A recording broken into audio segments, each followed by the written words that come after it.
Republike u poslednjih 5 godina stranci su uložili oko 14 milijardi dolara. Najviše zelenih novčanica usmereno je u finansijski sektor, a najmanje, svega 630 miliona dolara, u poljoprivredu i prehrambenu industriju. Ima inostranih kompanija koje veruju da će im se uloženi novac u proizvodnju hrane sigurno vratiti, jer je, podsjećamo, poljoprivreda jedna od retkih grana koja je godinama veliki izvoznik. A da bi se moglo izvoziti u Evropu, moraju se poštovati i evropski standardi kvaliteta. U narednom izveštaju vidjet ćete da uz izvesna ulaganja to nije nemoguće, jer i srpske krave daju više mleka uz muziku bečkih majstora. Od 2005. godine do danas preduzeće BD Agro u Dobanovcima za izgradnju novih i rekonstrukciju postojećih objekata za novu opremu, kupovinu junica u Kanadi utrošilo je 42 miliona evra. 3/4 tog novca je ulog većinskog vlasnika iz Kanade. Verovali smo i dalje verujemo da u Srbiji proizvodnja hrane itekako ima smisla.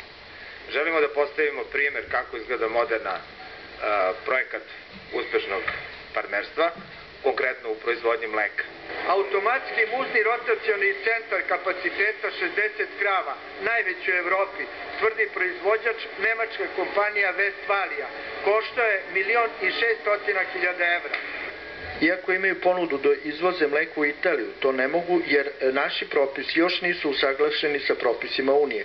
Zbog toga će, kako kažu, ove godine izgubiti oko 3 miliona evra.